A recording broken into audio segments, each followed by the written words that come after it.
तो एक बार पुनः स्वागत है दोस्तों आप लोग का हमारे चैनल पर। दोस्तों आज हम फिर से छत्तीसगढ़ में निकले हुए भर्ती को लेकर पुनः उपस्थित हो चुके हैं और आज का जो हमारा भर्ती है दोस्तों वह आप स्क्रीन पर देख ही सकते हैं, जो कि आज हम फिर से महिला एवं बाल विकास विभाग की तरफ से भर्ती लेकर आए हैं। और महिला एवं बाल विकास जो अभी हमने पिछले और वीडियो में डाला था जो कि अलग अलग जिलों का था, और आज का जो हमारा भर्ती वह जिला राजनांदगांव छत्तीसगढ़ की ओर से है। और इस भर्ती में दोस्तों इस राजनांदगांव जिले में जो कि महिला एवं बाल विकास विभाग की तरफ से बम्पर भर्ती निकाली गई है, जो कि काफ़ी सारे पद हैं जिसका हम अभी बारी बारी से हम बात करने वाले हैं और इसका पूरा विवरण हम जानने वाले हैं। तो चलिए दोस्तों बिना देरी की वीडियो को शुरू करते हैं और जानते हैं उस भर्ती को। ठीक है, तो यहाँ पर लिखा है दोस्तों एक मिनट, भारत शासन महिला एवं बाल विकास विभाग एवं छत्तीसगढ़ राज्य बाल संरक्षण समिति सचिवालय महिला एवं बाल विकास विभाग नया रायपुर से प्राप्त स्वीकृति अनुसार मिशन वात्सल्य योजना अंतर्गत महिला एवं बाल विकास विभाग द्वारा संचालित जिला बाल संरक्षण इकाई, किशोर न्याय बोर्ड, बालक कल्याण समिति एवं शासकीय बाल देखरेख संस्थाओं के विभिन्न पद पर संविदा भर्ती हेतु पात्र आवेदकों से दिनांक 10 फरवरी 2026 शाम के 5:30 बजे तक आवेदन आमंत्रित किया जाता है। पदों का विवरण एवं आवेदन की विस्तृत जानकारी जिले के वेबसाइट www.rajnandgaon.gov में जिला बाल संरक्षण इकाई महिला एवं बाल विकास विभाग कलेक्ट्रेट परिसर संयुक्त कार्यालय भवन कक्ष क्रमांक 11 में देखी जा सकती है। ठीक है, तो यह दोस्तों देख सकते हैं 10 फरवरी तक इसका जो लास्ट डेट है, तो आप 10 फरवरी तक इसमें आवेदन कर सकते हैं। और चलिए दोस्तों देखते हैं इस भर्ती को। ठीक है, यहाँ पर लिखा है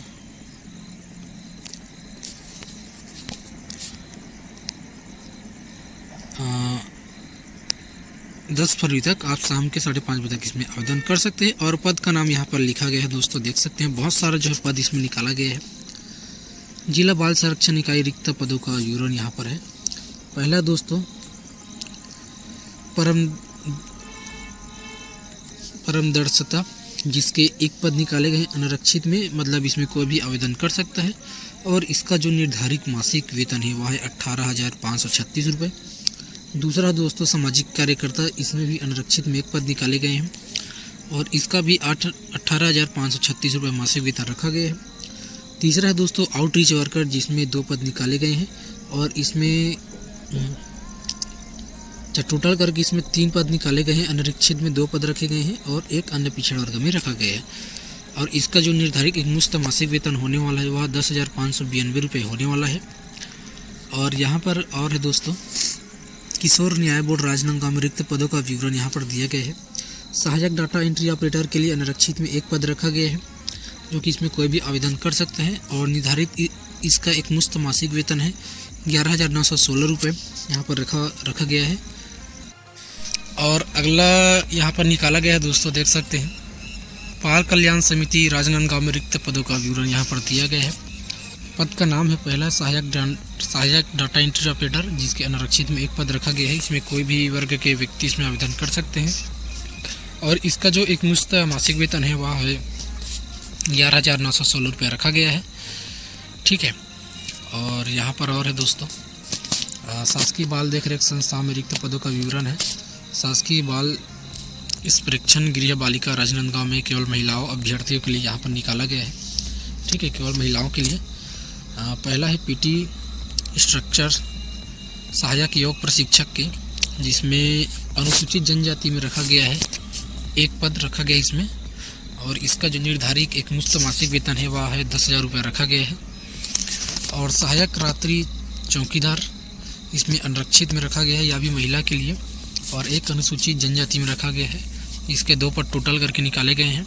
और इसका जो निर्धारित एक मुश्त वेतन है वह है 7,944 रुपये, देख सकते हैं। और यहाँ पर और है शासकीय विशेष गृह बालिका राजनांदगांव केवल महिलाओं अभ्यर्थी के लिए, जो कि स्टोर कीपर सह लेखापाल, यहाँ पर लिखा गया स्टोर कीपर और सहायक लेखापाल, इसमें अनुसूचित जनजाति में रखा गया है, 1 पद निकाला गया है। और निर्धारित इसका एक मुश्त जो है 18,536 रुपये रखा गया है। और दूसरा है पैरामेडिकल स्टाफ, जिसमें अनुसूचित जनजाति में 1 पद निकाला गया है। और इसका जो निर्धारित एक मुश्त मासिक वेतन है वह 11,916 रुपये रखा गया यहाँ पर। और यहाँ पर और बहुत सारे जो भर्ती निकाला गया है दोस्तों, देख सकते हैं, ठीक है। और अगला है शासकीय बाल परीक्षण गृह बालक के लिए, ठीक है। और पहला देख सकते हैं दोस्तों, पूरा 8 क्रमांक में पद का नाम यहाँ पर है। पहला है हाउस फादर, जिसमें अनारक्षित में एक पद निकाले गए हैं, कोई भी वर्ग के इसमें आवेदन कर सकते हैं। और निर्धारित इसका जो एक मुश्त मासिक वेतन होने वाला है वह है 14,564 रुपये। दूसरा है पैरामेडिकल स्टाफ, इसमें भी एक पद निकाले गए हैं अनारक्षित में, और इसका जो एक मुश्त मासिक वेतन होने वाला है वह 11,916 रुपये। तीसरा है एजुकेटर के पद, जिसमें एक पद निकाले गए हैं और इसमें 10,000 रुपये मासिक वेतन रखा गया है एक मुश्त, ठीक है। और अगला है दोस्तों पीटी इंस्ट्रक्टर, सहायक योग प्रशिक्षक के, जिसमें एक पद निकाले गए हैं और इसका जो है 10,000 रुपये मासिक वेतन रखा गया है। 5वें नंबर पे दोस्तों कला एवं क्राफ्ट सह संगीत शिक्षक, जिसके एक पद निकाले गए हैं और 10,000 रुपये इसका मासिक वेतन होने वाला है। 6वें नंबर पे है दोस्तों रसोइया, इसमें एक पद निकाले गए हैं और इसका जो मासिक वेतन होने वाला है वह है 9,930 रुपये। और 7वें नंबर पे है दोस्तों सहायक सह चौकीदार, इसमें एक पद निकाले गए हैं और 7,944 रुपये इसका मासिक वेतन होने वाला है। 8वें नंबर पे है दोस्तों हाउस कीपर, इसमें भी एक पद निकाले गए हैं और इसका जो मासिक वेतन होने वाला है वह है 7,944 रुपये, ठीक है। और जैसा कि हमने अभी सभी भर्तियों के बारे में निम्न प्रकार से बताया, और सभी जो भर्ती हैं, जो पद हैं, उनके लिए शैक्षणिक योग्यता यहाँ पर निर्धारित की गई है। तो चलिए शैक्षणिक योग्यता को ही बता देता हूँ, जल्दी से आपको शॉर्ट में बताने का मैं प्रयास करूँगा, ठीक है। पहला है परमदर्शिता, ठीक है, दाता, जिसका जो अनिवार्य शैक्षणिक योग्यता है वह है किसी मान्यता प्राप्त विश्वविद्यालय से सामाजिक कार्य, समाजशास्त्र, मनोविज्ञान, जन स्वास्थ्य, हाउस कीपिंग में स्नातक एवं काउंसलिंग और संचार में PG डिप्लोमा होना चाहिए। और अनिवार्य कौशल की बात करें तो कंप्यूटर में MS ऑफिस में काम करने की सक्षम होना चाहिए और सॉफ्टवेयर में कार्य करने का सक्षम होना चाहिए। अनुभव की बात करें तो महिला एवं बाल विकास के क्षेत्र में सरकार के साथ NGO में काम करने का 1 वर्ष का अनुभव होना चाहिए और वांछनीय योग्यता हिंदी एवं अंग्रेजी भाषा का ज्ञान होना चाहिए, ठीक है। सामाजिक कार्यकर्ता के लिए दोस्तों किसी मान्यता प्राप्त विश्वविद्यालय से सामाजिक कार्य, समाजशास्त्र, मनोविज्ञान में स्नातक होना चाहिए। कंप्यूटर में MS ऑफिस, कंप्यूटर, वेब आधारित अन्य सॉफ्टवेयर में कार्य करने में सक्षम होना चाहिए। शासकीय अशासकीय संस्थाओं में अधिमानत महिला एवं बाल कल्याण के क्षेत्र में कार्य करने का 1 वर्ष का अनुभव होना चाहिए, ठीक है। और अगला है दोस्तों आउटरीच वर्कर के लिए, इसका जो शैक्षणिक योग्यता है वह है किसी मान्यता प्राप्त बोर्ड समकक्ष से 12वीं उत्तीर्ण होना चाहिए और अच्छा संचार होना चाहिए। शासकीय अशासकीय संस्थाओं में अधिमानत महिला एवं बाल कल्याण के क्षेत्र में कार्य करने का 1 वर्ष का अनुभव होना चाहिए, ठीक है। और सहायक डाटा एंट्री ऑपरेटर किशोर न्याय बोर्ड एवं बाल कल्याण समिति में देख लेते हैं। इसका जो शैक्षणिक योग्यता है वह है कंप्यूटर में 1 वर्षीय डिप्लोमा सर्टिफिकेट के साथ किसी मान्यता प्राप्त बोर्ड समकक्ष में 12वीं उत्तीर्ण होना चाहिए और हिंदी में 8,000 की प्रति घंटा की गति में होना चाहिए आपके पास, ठीक है, टाइपिंग स्पीड।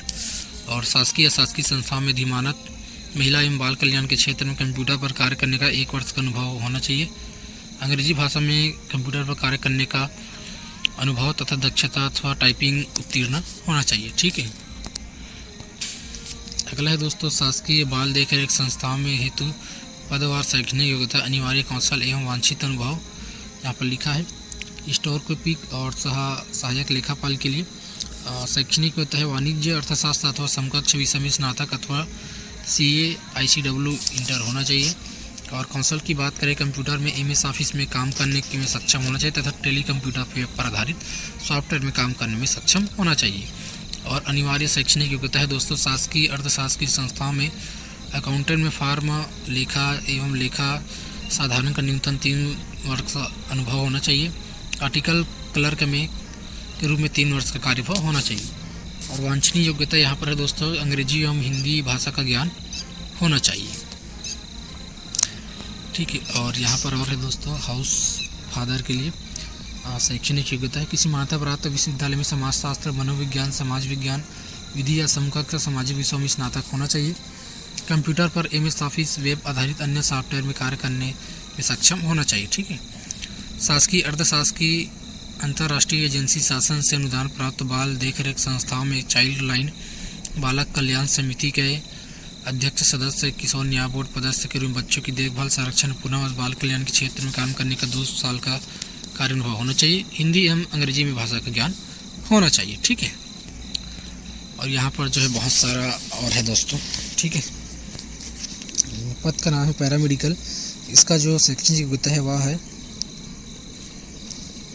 ANM, PMW अथवा शासन द्वारा निर्धारित संस्था से उपयुक्त अवधि का नर्सिंग ट्रेनिंग का प्रमाण पत्र होना चाहिए।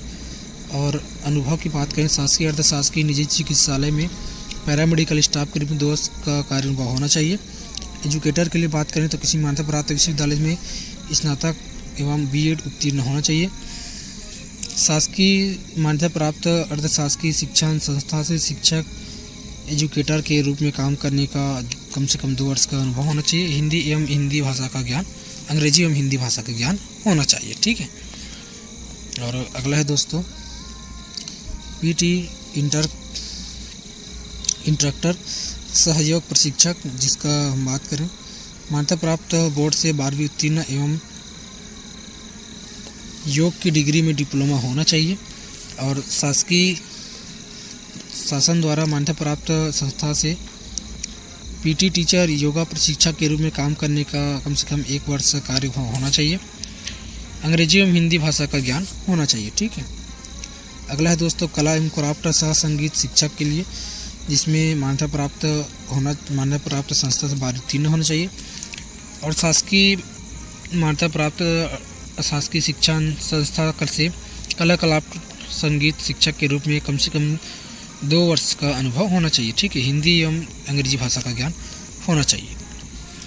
और यहाँ पर है दोस्तों रसोइया के लिए 8वीं पास होना चाहिए। शासकीय, अर्धशासकीय, निजी प्रतिष्ठान में संस्था में कम से कम 3 वर्ष का रसोइया के रूप में काम करने का अनुभव होना चाहिए। सहायक सह चौकीदार के लिए 5वीं पास होना चाहिए। और शासकीय, अर्धशासकीय, निजी प्रतिष्ठान में संस्था में कम से कम 2 वर्ष का चतुर्थ श्रेणी चौकीदार का कार्य अनुभव होना चाहिए। और अगला है दोस्तों यहाँ पर हाउसकीपर, जिसमें 5वीं पास मांगा गया है। शासकीय, और इसका जो अनुभव है वह है शासकीय, अर्धशासकीय, निजी प्रतिष्ठान में कम से कम 2 वर्ष का चतुर्थ श्रेणी का कार्य अनुभव होना चाहिए। ठीक है। और यहाँ पर लिखा है दोस्तों शैक्षणिक योग्यता मान्यता प्राप्त संस्था से होने पर ही मान्य किया जाएगा। निर्धारित शैक्षणिक अर्हता, अनुभव एवं अन्य समस्त दस्तावेज आवेदन पत्र जमा करने की अंतिम तिथि तक आवश्यक रूप से आवेदन के साथ संलग्न होना चाहिए, अन्यथा आवेदन मान्य नहीं किया जाएगा। अंतिम तिथि पश्चात कोई भी दस्तावेज स्वीकार नहीं किए जाएंगे। ठीक है। और सभी पद हेतु अभ्यर्थी की आयु 1 जनवरी 2026 को 21 वर्ष से ऊपर होना चाहिए और 35 वर्ष से अधिक नहीं होना चाहिए। और छत्तीसगढ़ शासन द्वारा जो निर्धारित होती है, जो आयु में छूट प्रदान किया जाता है ST और SC वालों को, तो इन सभी छूट को मिलाकर 45 वर्ष से ऊपर नहीं होना चाहिए। ठीक है। 45 वर्ष आपका लास्ट है, इससे ऊपर नहीं होना चाहिए। ठीक है। और नीचे में और मैं बात कर दूं, और यहाँ पर भी देख सकते हैं अंक की सूची का किस प्रकार से आपको निर्धारण किया जाएगा, यहाँ पर दिया गया है। ठीक है। और आपको अच्छे से भर कर ही इसमें जो है करना है। ठीक है। और आपको जो आवेदन करना है, आवेदन मोड है वो मैं बता दूं। ठीक है। निर्धारित रूप, 1 मिनट, निर्धारित प्रारूप में भरे हुए आवेदन को निम्न पते पर प्रेषित किया जाना है। आवेदन पत्र कार्यालय, जिला बाल संरक्षण इकाई, कलेक्ट्रेट परिसर, संयुक्त जिला भवन, प्रथम तल, कक्ष क्रमांक 11, राजनांदगांव, पंजीकृत डाक, स्पीड पोस्ट, कुरियर के माध्यम से भेजा जाना होगा। कोई व्यक्तिगत आवेदन देने पर स्वीकार नहीं किया जाएगा। ठीक है। आपको जो है इस पते पर आपको आवेदन करना है और कुरियर और स्पीड पोस्ट के माध्यम से आपको जो है पोस्ट करना होगा। और आवेदन करने की जो अंतिम तिथि है वह है 10 फरवरी तक है। और आवेदन का प्रारूप www.rajnandgaon.gov.in की वेबसाइट पर देखा जा सकता है। ठीक है। और दस्तावेज सत्यापन के समय पर समस्त वांछित दस्तावेजों की मूल प्रति एवं स्वप्रमाण प्रति लाना अनिवार्य होगा। ठीक है। और व्यक्तिगत साक्षात्कार कौशल परीक्षा भाग लेने वाले अभ्यर्थियों किसी प्रकार का यात्रा भत्ता आदि दे नहीं होगा। ठीक है। और आपको जो भेजना है पता, इस पते पर आपको जो है भेजना होगा। ठीक है। जिसको इस पते पर आपको जो है भेज देना होगा। और बाकी चीज़ को आप इसमें यहाँ पर फ़ोटो लगा लेंगे और इसको जो है पूरा भर कर आप इसमें भर देंगे और भर करके आप आवेदन करेंगे। और ये सभी जो है इन प्रमाण पत्र को आपको जो है संलग्न करना होगा अनिवार्य रूप से। ठीक है। तो ये था दोस्तों आज का हमारा भर्ती, और बहुत ही अच्छी भर्ती है दोस्तों। अगर आपके पास योग्यता है तो बिल्कुल आप इसमें आवेदन कीजिएगा और इसका लाभ आप ज़रूर से लीजिएगा। ठीक है। अगर किसी के पास योग्यता होगा तो उसको सूचित करें और इस भर्ती के बारे में बताएं। ठीक है। तो आज की वीडियो में बस इतने ही दोस्तों। हम जल्द मिलेंगे आप लोग